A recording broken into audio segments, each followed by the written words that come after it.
तहज़ीबनि सकाफ़तनि जे बारे में ॼाण इलाही आसान थी वियो आहे बज़रिया सोशल मीडिया। बिल्कुलु वरी सोशल मीडिया ते असां इहो बि ॾिसंदा आहियूं त नफ़रत ऐं तासुबियत जी जंग बि इलाही ज़्यादा वधी वई आहे। यानी को माण्हू जेकॾहिं कंहिंखे कॉमेंट बि करे थो सघे त उन कॉमेंट खे बि माण्हू विड़ी था पवनि। असल में टॉलरेंस आहे न सभु हर शइ जी जड़ जेका आहे उहा टॉलरेंस आहे। तव्हां में अज़म बर्दाश्त हुजणु घुरिजे। ऐं जेको हिकिड़ो कॉमन फ्रेज़ हूंदो आहे त agree to disagree. You have to allow somebody to disagree to you. मतलब इन शइ खे हिकिड़ी तमामु आम ॻाल्हि आहे। अगरि तव्हां को मौक़िफ़ रखियो ऐं अॻिलो माण्हू तव्हांखे डिसएग्री करे थो त इन ते न कावड़ करण जी ज़रूरत आहे, न को वॾो को क़दम खणण जी ज़रूरत आहे, एक्सट्रीमिज़म जी तरफ़ वञण जी का ज़रूरत न आहे। तव्हां खां डिसएग्री आहे त इट्स ओके।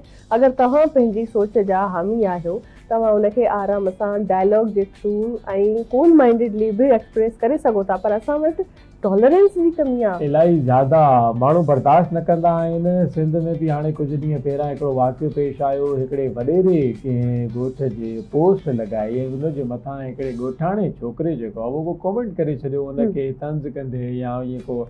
त उन खां पोइ नाज़रीन उनजे पूरे ख़ानदान खे उन वॾेरे घुराए करे बाक़ाइदा पेरनि ते विहारे पंहिंजी माफ़ी घुराई ऐं बाक़ाइदा उनजी वीडियो क्लिप बि वायरल थियो। तव्हां ते पहुतो हूंदो। आवाज़ न्यूज़ में हिन ख़बर खे ब्रेक कयो हुयो त तव्हां ॾिसो अहिड़ा वाक़ियात बि रहंदा। वरी कुझु साल पहिरियां हिकिड़ो ॿियो वाक़ियो थियो पंजाब जे हिकिड़े शहर में।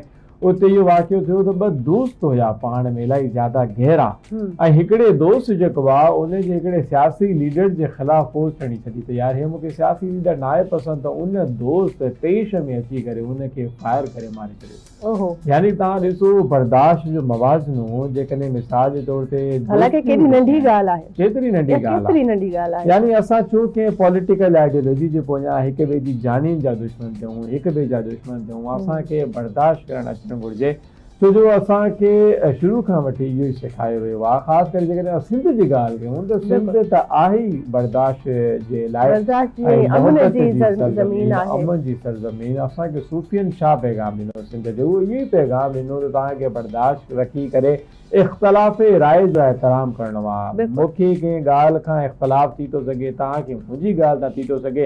हाणे हिन में असां ॿिन्ही जो किरदारु इहो हुजणु घुरिजे त मां तव्हांजे इख़्तिलाफ़ राय खे बहितर तरीक़े सां ॿुधां सम्झां ऐं देन मूव ऑन कयां। तव्हां मुंहिंजे इख़्तिलाफ़ राय खे रिस्पेक्ट कजे। इख़्तिलाफ़ राय हुजणु हिकिड़ी नॉर्मल ॻाल्हि आहे। मां रिस्पेक्ट कयां थो पर मां एग्री नथो कयां।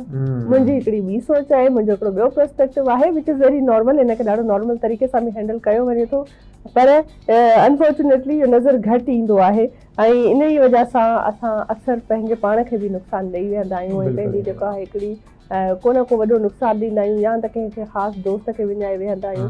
पर इहा जेका एक्सट्रीमिज़म आहे न मुबशर अॼुकल्ह ॾाढी वधी वई आहे। न सिर्फ़ु नंढी लेवल ते पर जानी जेको आहे दुश्मनी थी वञे। ऐं वरी जेके असां रोज़मर्रा जा वाक़िया ॾिसूं था पिया। कल्ह असां एसिड अटैक जेको थियो आहे डॉक्टर मानूर ते उन ते ॻाल्हायोसीं त इहा एॾी शिदत, एॾी जेको आहे सो फ्रस्ट्रेशन ऐं एॾो जेको आहे एक्सट्रीमिज़म असांजी सोसाइटी में अची वियो आहे। इन शइ खे ख़तमु करणु तमामु घणो ज़रूरी आहे जंहिंमें सभ खां वॾो किरदारु अदा करे सघे थो असांजो मीडिया, इलेक्ट्रॉनिक मीडिया आहे, सोशल मीडिया आहे, जेका बि जर्नलिज़म आहे। त कंहिं न कंहिं तरीक़े सां असांखे पंहिंजी सोसाइटीअ मां इहा आदत ख़तमु करणु घुरिजे या इन ते कमु करणु घुरिजे। बिल्कुलु ईअं ई आहे। खोड़ सारा माण्हू हिन में पंहिंजो किरदारु अदा बि करे रहिया आहिनि। लेकिन अनफॉर्चुनेटली सूरत हाल इहा आहे जेकॾहिं असां मीडिया जी ॻाल्हि कयूं या सोशल मीडिया जी ॻाल्हि कयूं, जॾहिं इहा ॻाल्हि थींदी आहे त खोड़ सारा माण्हू जेको आहे उहो स्क्रोल करे छॾींदा आहिनि त यार असांजी मतिलब जी ॻाल्हि ई न आहे। त नाज़रीन इहे बि न हुजणु घुरिजे। लाज़मी ॻाल्हि आहे जेका ॻाल्हि ॿोल थी रही आहे पंहिंजे नाज़रीन खे, अहिड़नि नाज़रीन खे सम्झाइण जे लाइ, सिखाइण जे लाइ थी रही आहे जेके पंहिंजे अंदरि बर्दाश्त जो मादो घटि रखनि था पिया, सब्र जो मादो घटि रखनि था पिया। वरी अनफॉर्चुनेटली जेका सूरत हाल आहे हाणे माण्हुनि खां सब्र ख़तमु थी वियो आहे। यानी कि हाणे माण्हू जी ज़िंदगीअ में जेको इनकार ॿुधणु आहे उहो इलाही ज़्यादा वॾो ट्रॉमा बणिजे। इनकार त ॿुधणु मतिलबु बर्दाश्त ई न आहे करणो। मतिलबु ठीकु आहे, ज़िंदगी आहे, कॾहिं ज़िंदगी तव्हांजी कामयाबी तव्हांखे ॾेखारींदी, कॾहिं उहा ई ज़िंदगी तव्हांखे नाकामी बि ॾेखारींदी। तव्हां पंहिंजी नाकामी खे बि फील करणु सिखो ऐं नाकामी खे बि गले लॻाइणु सिखो। ऐं ख़ासि तौर ते इंसानी ज़िंदगी जी जेकॾहिं असां ॻाल्हि कयूं त ज़िंदगी जो अर्तका इहो थो चए त जेका तव्हांजी नाकामी आहे उहा सभिनी खां वधीक तव्हांखे शयूं सेखारींदी आहे। ऐं जॾहिं उन मां तव्हां शयूं सिखी करे अॻिते वधंदा आहियो त पोइ तव्हां वधीक जेको आहे स्ट्रॉन्ग थी वेंदा आहियो।